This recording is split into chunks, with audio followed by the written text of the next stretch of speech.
I'm Dave Cox. I'm the producer of the Castlevania Lords of Shadow series, and I'm the studio head at Konami Digital Entertainment. Zobek. Yes, old friend. It is I.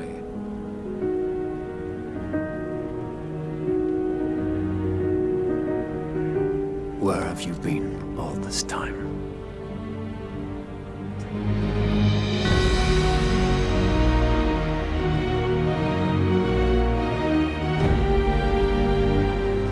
At the end of the first game, you may remember we had the epilogue that was set in present day. This game pretty much picks up right from that moment. Zobek makes an offer to Dracula to end his immortal life, and Dracula's actually going to take him up on that offer. But in order to end his immortal life, and only Zobek can do that because Zobek's Lord of the Dead, Zobek needs help in defeating Satan, who's coming back for the apocalypse, and also to exact some revenge on Gabriel, because Gabriel defeated him in the previous game. So Dracula takes up on this quest, and what he has to do is acquire his powers of old, the powers that he had at the height of his power. And this involves exploring a castle, involves exploring a modern city, and lots of things in between.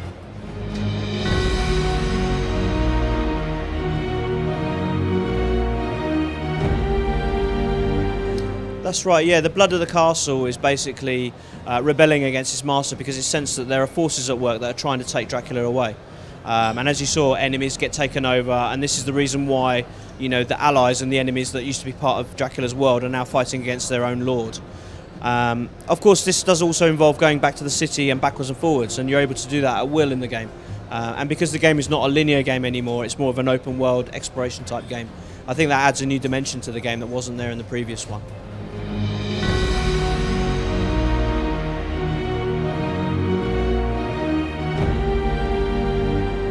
It's a city that fits the Castlevania universe. I mean, this game takes place in one night, and it's not a city that you would expect. So it's not like we're going to put Dracula in New York, for example. It's very much based around European cities where you have old castles, you have courtyards, you have stained glass windows, you have towers and those kind of things. It has a modern sensibility, so it has cars and those kind of things, but it feels like it belongs in the Castlevania universe. You have the freedom to interact with other people.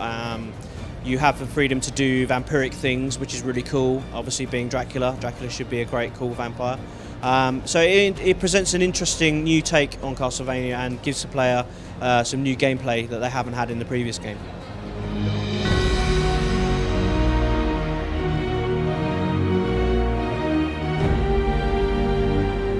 Yeah, we wanted to tell the story of Dracula. I mean, that's what we set out to do. The Lords of Shadow series is all about Dracula, and Lords of Shadow 2 is the end of Dracula's story. We want to give a fitting conclusion, a fitting ending to the series. And I think that we always said that once we finished our story that we would move on to something else, and that's what we want to do. But at the same time, we want to leave a game that has a legacy that people will talk about for years to come. And I think with our story and our take on Dracula, that it's going to present something that I hope that players will remember.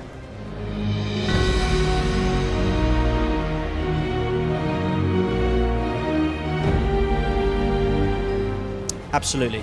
I mean, this was a weakness we felt with the first game because it was a linear game. A fixed camera is not friendly for exploration.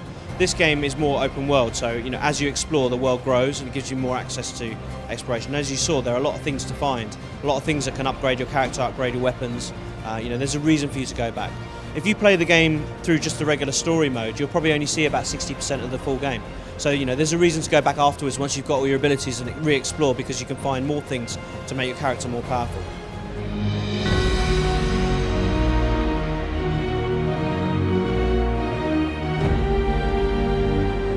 The main weapon is called the Shadow Whip, and it's basically a whip-like weapon that Dracula can summon from within his own body using blood. The other weapons that we have in the game which are new are the Void Sword, which you use to recover life, and the Chaos Claws, which you use to break down enemy defences.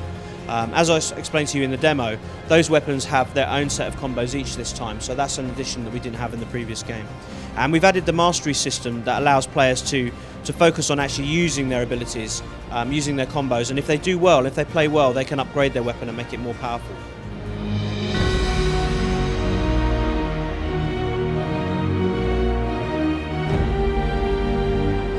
A lot. we completely redesigned and rebuilt our engine from the ground up. I mean, to have the free camera system, to have no loading, to have a seamless adventure, that required our technology to have a complete rethink. But I think when you look at the demo, we've managed to maintain the graphical quality. You saw that there was no loading. If you want to go left, right, back, left, that's something you can't normally do in these type of games, these hack and slash games. You're always constantly going forward. But in this game, you've got the freedom to explore the world, and I think that's something that gives it a really unique flavour.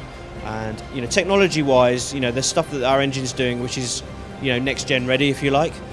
It's doing some really impressive things, and we wanted to make sure that we improved upon what we did in the previous game. That was really crucial to us. We wanted to address the weaknesses and the criticisms that we had in the previous game. People really love the combat, and we've built upon that, but the exploration side was very limited. But in this game, that is really a major focus.